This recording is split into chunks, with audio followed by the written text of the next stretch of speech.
வேதமொழியர் வெண்ணீற்றர் செம்மினியர் நாதப்பறையினர் அன்னே என்னும் நாதப்பறையினர் நான்முகன் மாளுக்கும் நாதரின் நாதனார் அன்னே என்னும் கொன்றை மதியமும் கூவிள மத்தமும் துன்றிய சென்னியர் அன்னே என்னும் துன்றிய சென்னியின் மத்தம் உன் மத்தமே இன்றன காணவார் அன்னே என்னும் இன்றன காணவார் அன்னே என்னும்.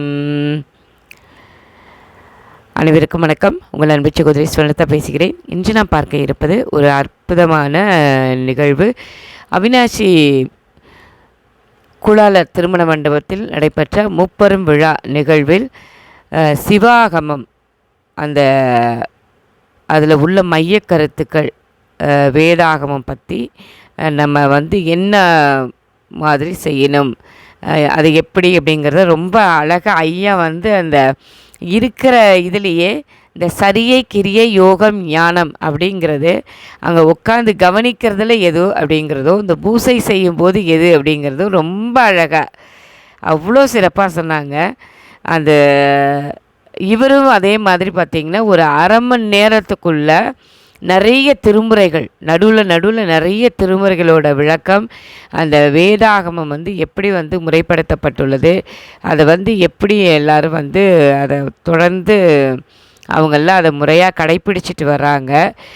ஒவ்வொரு நிலை, ஒவ்வொரு அடுத்தடுத்த நிலை என்ன, ஒரு உயிரோட அடுத்தடுத்த நிலை என்னென்ன இந்த இதில் பின்பற்ற வேண்டும், எப்படி தெரிஞ்சுக்கணும், எந்த மாதிரி அதை தொடர்ந்து அதை செய்யணும், அதனால் கிடைக்கிற பலன் என்ன, அதை இப்போ அந்த ஆன்மா பக்குவமாக அதை எப்படி தெரிஞ்சுக்கணும் அப்படிங்கிறது அவ்வளோ அழகாக ரொம்ப சிறப்பான சைவ சித்தாந்தம் தான் இது அவ்வளோ அழகாக சொன்னாங்க.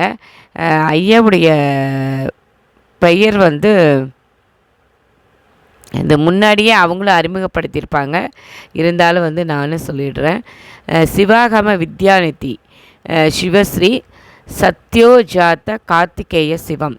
அவ்வளோ அற்புதமாக ஐயஸ்ரீ தர்மசம்வர்த்தினி அம்பா சமேத பஞ்சநிதீஸ்வர சுவாமி தேவஸ்தானம் குரும்பலூர். அனைவரும் இந்த அற்புதமான பதிவை பார்த்தும் கேட்டும் இந்த நல்ல நாளில் இறையின் அருளை பெறலாம் என்று முறைப்பணியில் உங்கள் அன்பு சகோதரி ஸ்வர்ணலதா, திருச்சிற்றம்பலம். இவர்கள் நமது பெங்களூர் பாடசாலையிலே பயின்று இப்பொழுது மேற்படிப்புகள் எல்லாம் முடித்து தனது ஆய்வு கட்டுரை என்று சொல்கிற டாக்டரேட் படிச்சுட்டு இருக்கக்கூடியவர், சிவாகமத்திலே மிகவும் தேர்ச்சி உள்ளவர், நமது சிவன்முறையை சேர்ந்தவர், சிவாகர பெருமான் மீது அளவிலாத அன்பு கொண்ட நமது கார்த்திகேய சிவம் சிவாகமத்தில் இருக்கக்கூடிய மைய கருத்துக்களை நமக்கு சொற்பொழிவாக காத்துள்ளார். அவர்களை மேடைக்கு வருமாறு அன்போடு கேட்டுக்கொள்கிறேன்.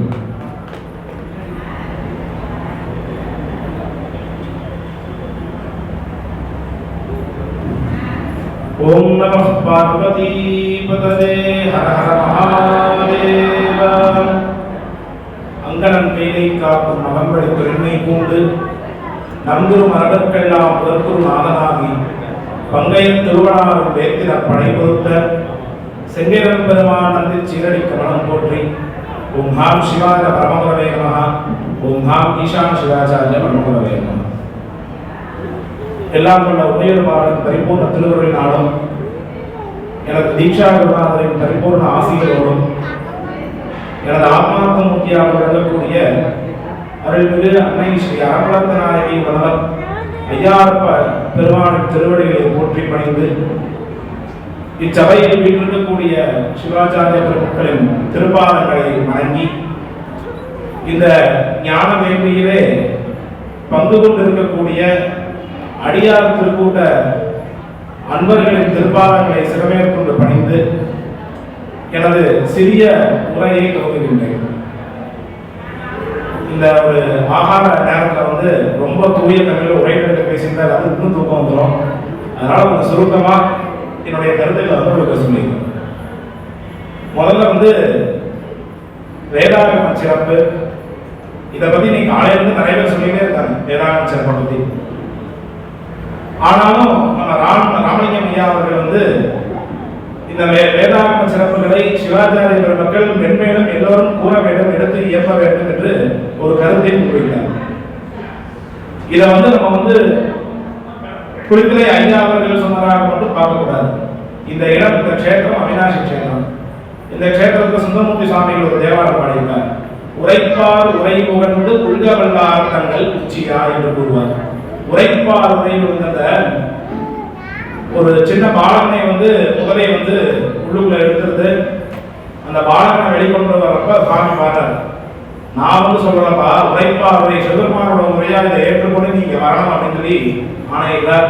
அந்த மாதிரி அவிநாசி பெருமான் இந்த இடத்துல வேதாகமங்களுடைய சிறப்புகளை பற்றி மென்மேலும் அனைவருக்கும் பகிர்ந்து கொள்ள விருப்பம் எண்ணம் கொண்டுள்ளார். வேதாகம சிறப்பை பத்தி பேசணும்னா பேசிட்டே போகலாம், நிறைய இருக்கு. உங்களுக்குலாம் புரியுற மாதிரி சுருக்கமான சின்னதா சொல்லி முதல்ல வேதம். வேதத்துக்கு தமிழ் நம்ம எல்லாம் சொல்லக்கூடியது திருமறைகள் என்று பொருள். நம்மளுடைய தேவார சாஸ்திரங்களுக்கு திருமுறைகள் என்று பொருள். திருமறைக்கும் திருமுறைக்கும் என்ன வித்தியாசம், என்ன இதுக்கும் அதுக்கும் என்ன சம்பந்தம் இருக்குது அப்படின்னா, வேதங்கள் சிவபெருமானை ரகசியமாகவே சொல்லிக் கொண்டு வருவோம். அதை ஆகமத்திலே கூறும் பொழுது சத்வாரஸ்ட கதோவேதா ரகசியேன வதந்திகம், 4 வேதங்களும் சிவபரம்பொருளை ரகசியமாகவே கூறிக்கொண்டு வருவோம். அதனால் அந்த வேதங்களுக்கு மறைகள், மறைத்து கூறுவதனால் மறைகள் என்று பொருள். அந்த மறைகளை நமக்கு முறையாக தொகுத்து வழங்கியதனாலே தேவாரங்களுக்கு திருமுறைகள் என்று பொருள். இந்த திருமுறைகளை கேட்பதனாலே நமக்கு வேதத்தை கேட்ட பலன் கிடைக்கும். வேதம் நான்கினும் மெய்ப்பொருளாவது நாதன் நாமம் நமச்சிவாயவே என்று நமது முதல் குருவாக விளங்கக்கூடிய சம்பந்த பெருமான் தன்னுடைய தேவாரத்தில் குறிப்பிட்டார். அடுத்தது ஆகம சிறப்பு. ஆகமம் ஆகி நின்று அன்னிப்பான் தாழ்வாழ்க. சிவபெருமானுடைய மகேஸ்வராதி மூர்த்தங்கள் அப்படின்னு சொல்றது 28 மூர்த்தங்கள் சொல்லுவாங்க, அஷ்டார்த்த மூர்த்தங்கள் சொல்லக்கூடிய 64 மூர்த்தங்கள் சொல்லுவாங்க. இதுல லிங்கோத்பவ மூர்த்தி என்று சொல்லக்கூடிய ரொம்ப விசேஷமானது. இந்த லிங்கோத்பவ மூர்த்தியினுடைய க்ஷேத்திரம் எது அப்படின்னா திரு அண்ணாமலை என்று சொல்லக்கூடிய அருணாச்சல பெருமான் இருக்கக்கூடிய க்ஷேத்திரமே அந்த திருவண்ணாமலை மலையே லிங்கோத்பவமாக விளங்கக்கூடியது. இதை பத்தி நம்மளுடைய 5ஆம் திருமுறையில திருக்குறுந்தொகையில கூறும் பொழுது, செங்கனாலும் பிரம்மனும் தம்முள்ளே எங்கும் தேடி திரிந்தவர் காண்கிறார். பிரம்மாவும் விஷ்ணுவும் யார் பெரியவர்கள் ஒரு சர்ச்சையில இருக்கும் பொழுது சிவபெருமான் அங்க தோன்றி இருக்காராமா. எப்படி அந்த பிரம்ம விஷ்ணுக்குனால பல ஆண்டுகள் தவம் இருந்தும் காண முடியாம அவங்க. அப்பேற்பட்ட சிவபெருமான் ஆகம திருவுருவாகவே விளங்குகின்றார். அப்ப சிவபெருமானுக்கு உருவம் கிடையாது, அவருக்கு உருவம் இந்த ஆகமங்களே உருவமாக இருக்கின்றன.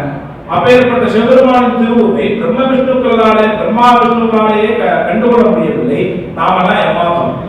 அப்ப அந்த ஆகமங்களும் சிவபெருமான் போலவே பல சிறப்புகளை உள்ளடக்கியது. அந்த ஆகமத்தினுடைய சிறப்பை சுருக்கமாகவோ ஒரு சமயத்திலோ கூறி இயங்க முடியும் என்பது இயலாத காரியமாகும். அதனால் அந்த ஆகம சிறப்பினை போற்றி பணிந்து இந்த ஆகமத்திற்கு ஆப்த வாக்கியம் என்று ஒரு பெயர் உண்டு. முன்னாடி பேசுறவங்க அதை என்ன சொன்னாங்க, ஆப்த வாக்கியம் அப்படின்னு. ஆப்தன் அப்படின்னா ரொம்ப உற்றாருக்கு பேர் ஆப்தன் என்று பேர். இந்த ஆப்தன் அப்படிங்கிறதுக்கு இன்னொரு பேர் விஸ்வாசாதாரா அப்படின்னு சொல்லுவாங்க. விஸ்வாசம் மயவன் அப்படின்னு பேர்.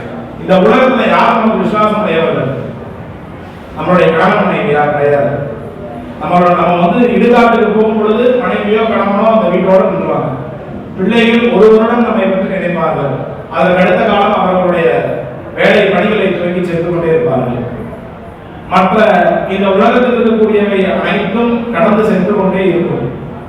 ஆனால் நமக்கு என்றும் உற்றனாக இருக்கும் சிவபெருமான் ஒருவனே, அவனே ஆப்தன்.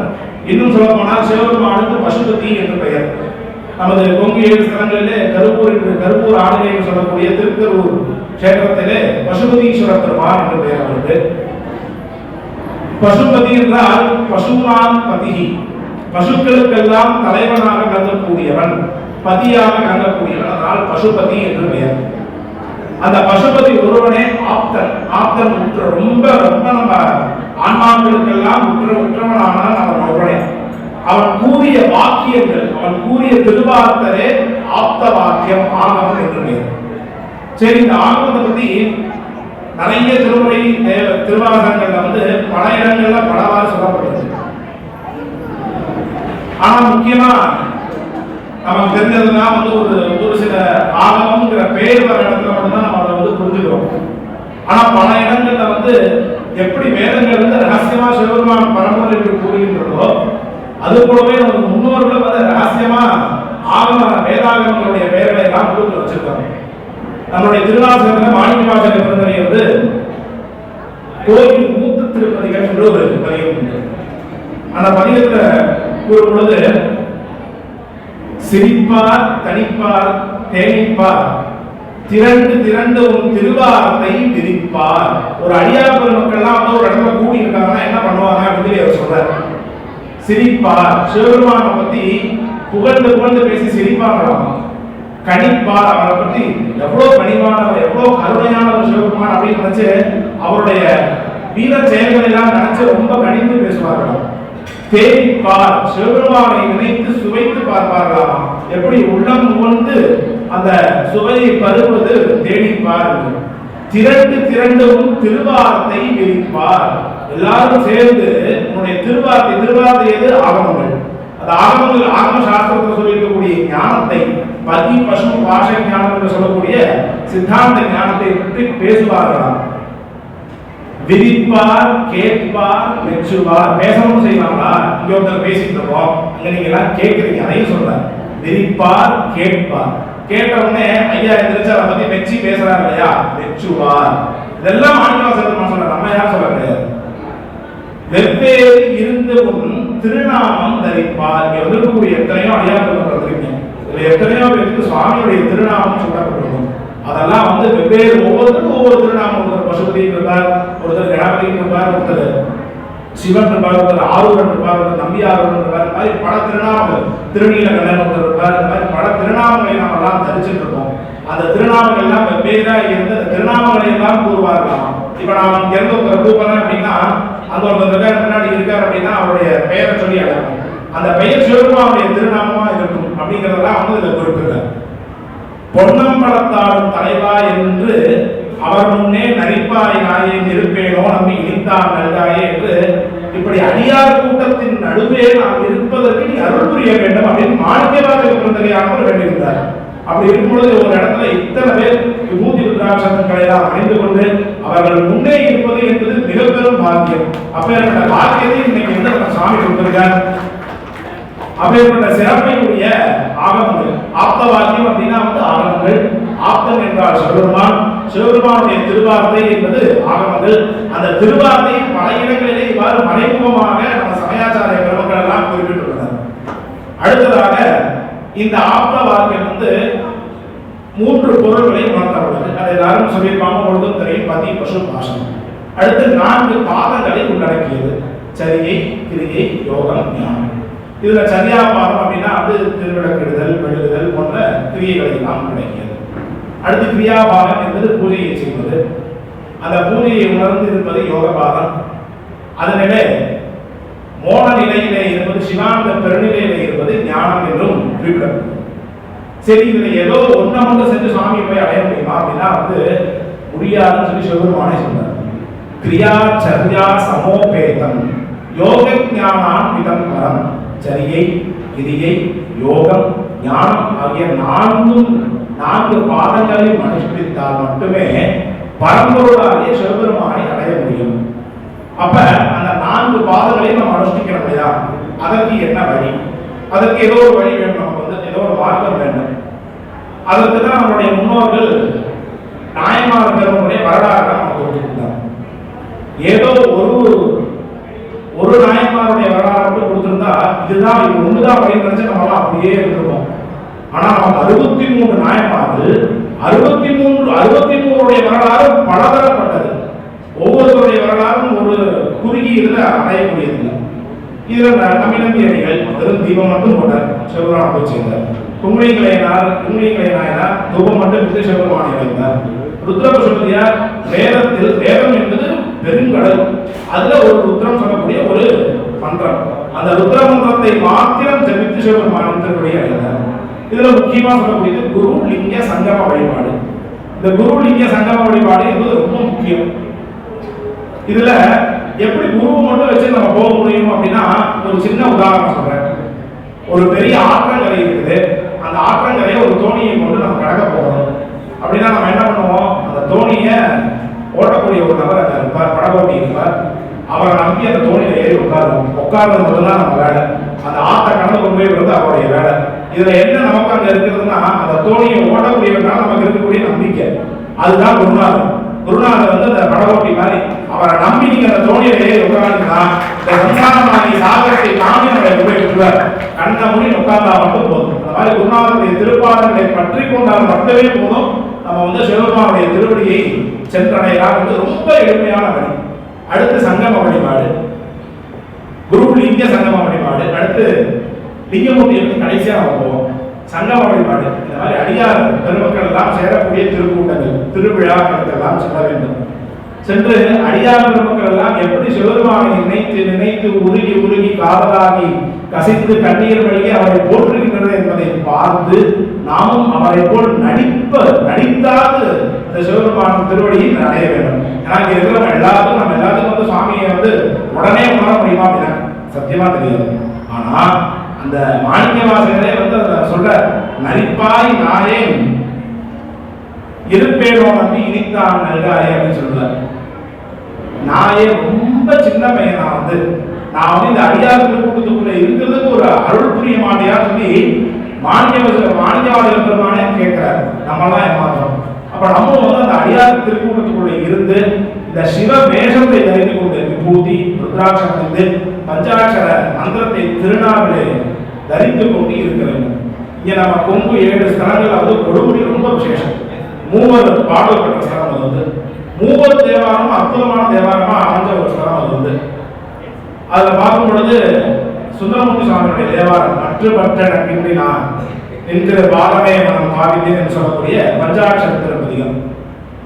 அதுல வந்து இந்த உடல் வந்து என்னைக்கும் ஒரு நாள் போக போறதுதான், இந்த உயிரும் அதை விட்டு நீங்க போறதுதான்.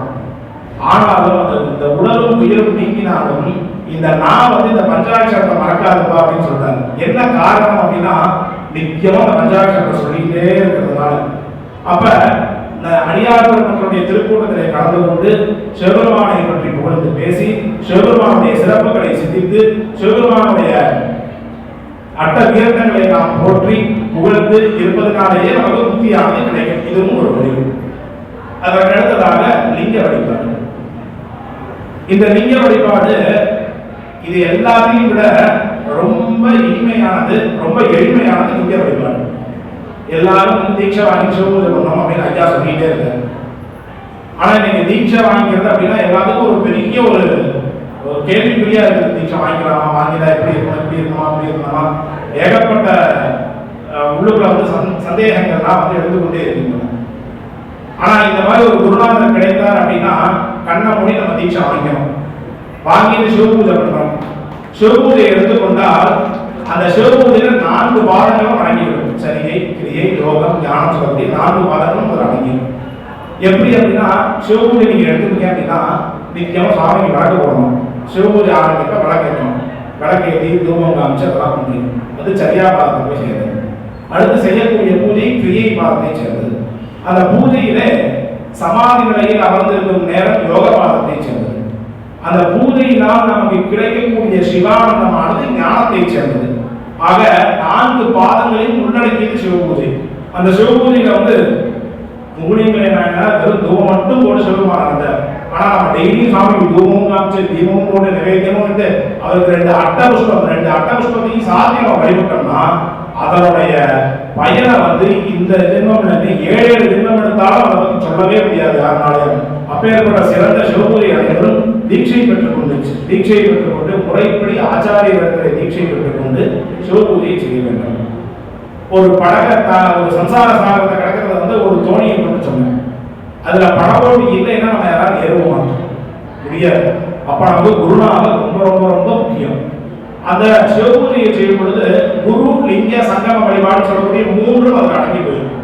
எப்படின்னா சிவபூஜை ஆரம்பிக்கும் பொழுது குரு வணக்கம் சொல்லுவோம், குரு வழிபாடு ஆச்சு. அடுத்து லிங்க வழிபாடு, சிவபூஜையை பண்றோம், ஆவுடையாக சிவமூர்த்தியை வந்து பூஜை பண்றோம். அதுக்கடுத்து சங்கம வழிபாடு, சங்கம வழிபாடுக்கு தான் சண்டிகேஸ்வர பெருமானை பூஜை. சண்டிகேஸ்வரர் யாரு? நம்மளை மாதிரி ஒரு சிவ பக்தர், சிவ தொண்டர். அந்த சண்டிகேஸ்வரையும் பூஜை பண்றோம். அப்ப குரு வழிபாடும் ஆச்சு, லிங்க வழிபாடும் ஆச்சு, சங்கம வழிபாடும் ஆச்சு. இந்த குரு லிங்க சங்கம வழிபாடினாலே நமக்கு கிடைப்பது என்ன? முக்தி, சிவபெருமானுடைய திருவடியை அடைதல் அப்படிங்கிறது. அந்த சிவபெருமானுடைய திருவடி அடைவதற்கு இதை விட எளிமையான ஒரு வழி உண்டோ? வேற ஏதாவது வழி இருக்கா நமக்கு இதை விட எளிமையான வழி அப்படிங்கிறது கிடையாது. அப்பேற்பட்ட சிவபெருமானுடைய திருவடியை அடைவதற்கு சிவபூஜை ஒரு வழி. சிவபூஜைக்கு ரெண்டு வந்து முக்கியமான விஷயம். ஒன்று தண்ணீர், இன்னொன்று புஷ்பம். இது ரெண்டும் ரொம்ப ரொம்ப ரொம்ப முக்கியமான ஒன்று. சிவதர்மோத்தரம் என்று சொல்லக்கூடிய ஒரு நூலிலே சொல்லும் பொழுது, நம்ம எங்கேயாவது ஒரு பிரயாணம் போயிட்டு இருக்கும்போது ஒரு அழகான ஒரு நந்தியாவரத்தை புஷ்பத்தை பார்க்கலாம். புஷ்பத்தை பார்த்தோன்னே இந்த புஷ்பத்தை நம்ம சிவபூஜை சாமி சாத்தனே அவ்வளோ அழகா இருக்காரு அப்படின்னு நினைச்சாலே அந்த புஷ்பம் வந்து நிர்மாலியம் ஆயிடும். ஏன்னா அதை வந்து சுவாமி ஏற்றுப்பாரு. நம்ம வந்து அப்படி நம்மளுடைய நினைப்பே கூட வந்து சிவபெருமானுடைய திருவடியை சிந்திக்கிறதுனாலே சிவபூஜையாக திகழ்கின்றது. அப்பேற்பட்ட சிவபூஜையை செய்வதற்கு நீரும் புஷ்பமும் வந்து ரொம்ப அவசியம். இது ரெண்டுமே இல்லாம ரெண்டு பேர் சிவபெருமான தேடி போனாங்க. அந்த ரெண்டு பேர் பிரம்மாவும் விஷ்ணுவும். பிரம்மா விஷ்ணு வந்து சுவாமியுடைய அடிமுறையை யாரு காண போறா அப்படிங்கிற ஒரு சர்ச்சையில போயிட்டு இருக்காங்க. ஆனா போகும்பொழுது அவங்க ரெண்டு பேருக்கு ரெண்டு விஷயம் மறந்து போச்சு. ஒரு ரெண்டு புஷ்பத்தை இருந்து அவர் பாதத்துல கூட நமஸ்காரம் பண்ணியிருந்தா அவரே திருவடியை காமிச்சிருக்க போறாரு. நம்ம போய் பிரயத்னம் பண்ணோமா? ரெண்டு புஷ்பத்தை எடுத்து உள்ளத்தில் உண்மையான அன்போடு சிவபெருமானுடைய திருவடியை வழங்கினால் அவரே வந்து அவருடைய அடிய முடியும் நமக்கு காமிச்சிருக்க போறாரு. ஆனா அதை மறந்துட்டாங்கம்மா. இதை வந்து நம்ம சொல்லல, திருநாவுக்கரசர் பெருமான் வந்து தன்னுடைய 5ஆம் திருமுறை திருக்குறளிலே லிங்க புராண திருக்குறளை என்று சொல்லக்கூடிய ஒரு பதியம் உள்ளது. அதுல வந்து அழகா சொல்றார், புக்கணைந்து புரிந்தவர் கிட்டிலர் நக்கணைந்து நறுமலர் கொய்திலர் சொக்கணைந்த சுடரொளி மன்னனை மிக்கு காணல் உற்றார் அங்கு இருவரே. சிவபெருமானுக்கு அழகிட்டிலர் ஜலம் கொண்டு வந்து சிவபெருமான அபிஷேகம் பண்ணனர். நக்கணைந்து நறுமலர் கொய்தலர், சிவபெருமானை நினைத்து ஒரு பூவை கூட பொறிக்கலையாமா. பொறுத்து கொண்டே சாதனம் சொல்லல, சிவபெருமான் நினைச்சு ஒரு பூவை கூட பொறிக்கலையாமா. இதெல்லாம் பண்ணாமையே அப்பேற்பட்ட சுடரொளி மன்னனை எப்படி இருக்கா சாமி தீப்பிடமா அப்படியே தகிக்கிற இடத்துல அப்பேற்பட்ட மூர்த்தியை வந்து ரெண்டு பேர் போய் பார்க்க போனாங்க அப்படின்னு சொல்லிட்டு திருநாவுக்கரசர் பெருமான் சொல்றார். அப்ப வந்து சுவாமி சொல்றாராமா, செங்கனாலும் பிரம்மனும் தம்முடைய எங்கும் தேடி திரிந்தவர் காண்கிறார். அந்த பிரம்மாவும் விஷ்ணு வந்து பல கோடி ஆண்டுகள் போய் தேடியும் அவர் வந்து பார்க்க முடியலாம், சிவபெருமானுடைய அடியும் திருமணியும் காண முடியலாம். அப்ப சொல்றாராமா, இங்கு ஊற்றேன் என்று இலிங்கத்தை தோன்றினார். இங்கதான் இருக்கேன் அப்படின்னு சொல்லி லிங்கத்திலிருந்து சுவாமி தோன்றாராமா. எப்படி ஜோதி பிளவா தோன்றி வானுக்கும் மண்ணுக்கும் பூமிக்குமாக சமமாக நிற்கின்றார் சிவபெருமான். அப்படி லிங்கத்தில் தோன்றிய சிவபெருமானை சிவலிங்க பூஜை செய்வதனாலே நமக்கு எவ்வளவு எளிமையா நமக்குலாம் வந்து சுவாமி அனுகிரகம் பண்றார் அப்படிங்கிறது இன்னும் சொல்லிட்டே போலாம் பல விஷயங்களை பத்தி. இந்த சிவபெருமானவர் திருவார்த்தை அவருடைய திருநாமத்தை செலுத்துவதனாலே நமக்கு அனைத்து விதமான சௌக்கியங்களும் கிடைக்கும் என்பது ஆகமத்தில் கூறப்பட்டுள்ள ஒரு உண்மை. இதை நம்முடைய திருநாவுக்கரசர் பெருமான் சொல்றார், கொள்ளத்தான் நமனாக வந்தக்கால் இல்லத்தால் செய்யலாது என்ன ஏழைகள் நல்லத்தான் நம்மை ஆளுடையான் கடல் சொல்லத்தான் நல்லிலே உயர்த்தீருமே என்று சொல்லுகிறார். நமனார் அந்த யமதர்மராஜா வந்து நம்மளுடைய உயிரை வந்து பாசக்கையை போட்டு எடுக்க வரப்ப வந்து நமக்கு என்ன வழி தெரியாதாமா. அப்ப இருக்கக்கூடிய ஒரே வழி என்னன்னா அந்த நல்லத்தான் நாமத்தை ஏற்றுவது, சிவபெருமானுடைய திருநாமத்தை செப்புவது. அப்ப நீங்க சிவபெருமானுடைய திருநாமத்தை சொல்ல வேண்டும் என்றால் அதற்கு நீங்கள் தீட்சை பெற்றிருக்க வேண்டும். தீட்சை பெற்றிருந்தால் மட்டுமே சிவபெருமானுடைய திருநாமத்தை சொல்வதற்கு அதிகாரம் நமக்கு கிடைக்கும். ஆகையால் அனைவரும் தீட்சை பெற்றுக்கொண்டு சிவபெருமானுடைய திருநாமத்தை செப்பி சிவாலயம் சென்று வழிபட்டு எல்லாம் வல்ல பரமேஸ்வரனுடைய திருவுருளை பெற்று விடுமாறு கேட்டுக்கொள்ளப்படுகிறார்கள். அது மட்டுமின்றி நீங்க எல்லாரும் கோவிலுக்கு போறோம். கோவிலுக்கு போனோம்னா வந்து இன்னைக்கு பெரும்பாலான பக்தர்கள் ஐயா இருக்கக்கூடிய குளித்தலை பக்கத்துல தான் நானும் வந்து இருக்கக்கூடிய கேட்கிறோம். அங்கெல்லாம் வந்து கோவிலுக்கு ஒரு நாளைக்கு ஒரு 3 பேர் 4 பேர் வந்தா பெருசு, அவ்வளோதான். அதுவும் வந்தாங்கன்னா வந்து அப்படி தூண்ல எங்கேயாவது விபூதி இருக்கும், அதை எடுத்து எடுத்துக்கிட்டு போயிடுவாங்க. ஆனா திருக்கோவிலுக்கு வந்தா அந்த பூஜை பண்ணக்கூடிய சிவாச்சாரிய பெருமக்களுடைய திருக்கரங்களினாலே விபூதி பெற்று இட்டுக்கொள்ள வேண்டும். இதுதான் ஆகமத்தினுடைய மரபு. சிவத்விஜ கராலத்தம் சிவஹஸ்த கராமுதம். சிவாச்சாரிய பெருமக்களுடைய திருக்கரங்களிலிருந்து பெறக்கூடிய விபூதியானது சிவபெருமானை நமக்கு கொடுப்பதாக கூறப்படுகிறது ஆகமங்கள். இதை மேலும் சொல்ல போனா வேதங்கள் அரம்மே ஹஸ்தோ பகவான் அயம்மே பகவத்தரா என்ற ருத்ரங்கள் போட்டிருக்கின்றது. அந்த சிவாச்சாரிய பெருமக்களுடைய திருக்கரங்கள் நித்தியமும் சிவபெருமான தீண்டிகிட்டே இருக்கு. அது ஒரு விஷயம். அடுத்து அந்த சிவாச்சாரிய பெருமக்களுடைய இன்னைக்கு இங்க இருக்கக்கூடியவர்கள் அது சிவோஜம் பண்ணுங்க, தீட்சா வாங்கிக்கீங்க, விபூதி இருக்கிறீங்க, ருத்ராட்சம் இருக்கீங்க. இதுக்கு முன்னாடி இந்த சந்ததியினர் பூஜை பண்ணியிருக்காங்கன்னு கேட்டா தெரியாது. நமக்கு அடுத்து வரக்கூடியவர்கள் பூஜை பண்ணுவாங்கன்னு கேட்டா தெரியாது. ஆனா அந்த சிவாச்சாரிய குலத்துக்கு என்ன விசேஷம்னா இதற்கு இங்க இருக்கவங்களுடைய அமர்ந்திருக்கக்கூடியவருடைய முன்னோர்கள் பல முன்னோர்களும் சிவபூஜை பண்ணியிருக்காங்க. இவங்களும் சிவபூஜை பண்றாங்க. இவங்களுக்கு அடுத்து வரவங்க சிவபூஜை பண்ணிதான் ஆகணும். அதெல்லாம் மாற்றமே இல்லை. ஏன் அப்படின்னா அவன் ஆதரவு பாகனாருக்கு வழி வழி அடிமை செய்ய வேண்டியிருக்கணும். இவங்களுக்கு அடிமைப்பட்டதுதான் எதுவுமே கிடையாது. அதுவே உண்மை. அது போல இங்க இருக்கக்கூடிய சிவாச்சாரிய பெருமக்களுக்கு ஒரு அந்த விசேஷம் அது ஒண்ணுதான். ஆக வேத சிறப்பு, ஆகம சிறப்பு, குருலிங்க சங்கம வழிபாடு, தீட்சையின் சிறப்பு இதெல்லாம் இந்த சமயத்தை கருதி உங்களுக்கு சுருக்கமா எடுத்து சொல்லியிருக்கோம். இதுல ஏதேனும் குறைகள் இருந்தால் அவை எல்லாம் பொறுத்து கொண்டு எல்லா நிலைகளையும் எனது குருநாதருடைய தீட்சா குருநாதருடைய திருப்பார்களிலே சமர்ப்பணம் செய்து இந்த உரையை முடித்துக் கொள்கிறேன். நன்றி, நமஸ்காரம். நம பார்வதி பதே ஹர ஹர மகாதேவா.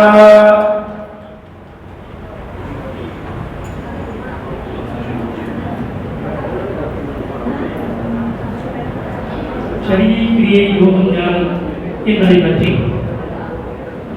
மிக அழகாக உள்ளார்கள். இந்த விழா நாயகனாக இருக்கக்கூடிய எங்களது சீகப்பட்டி ஐயா அவர்கள் அந்த சரியை கிரியை யோகம் ஞானம் என்றால் என்ன என்பதை பற்றி மிக சுருக்கமாக கூறுவார்கள்.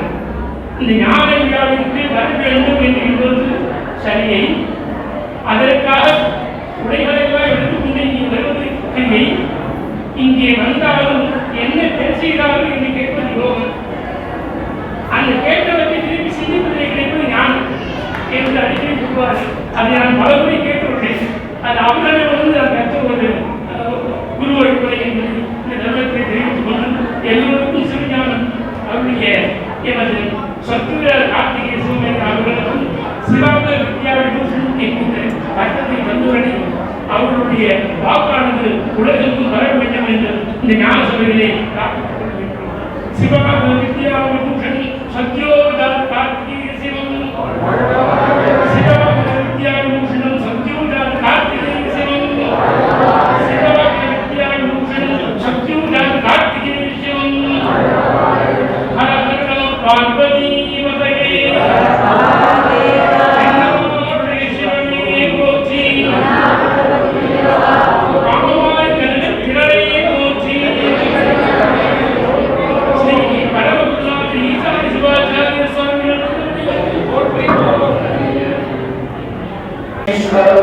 आकाशात् पतितं तोयं यथा गच्छति सागरं सर्वदेव नमस्कारः शङ्करं प्रति गच्छति शिवार्पणमस्तु. அப்படி எல்லாரும் ஆகாரம்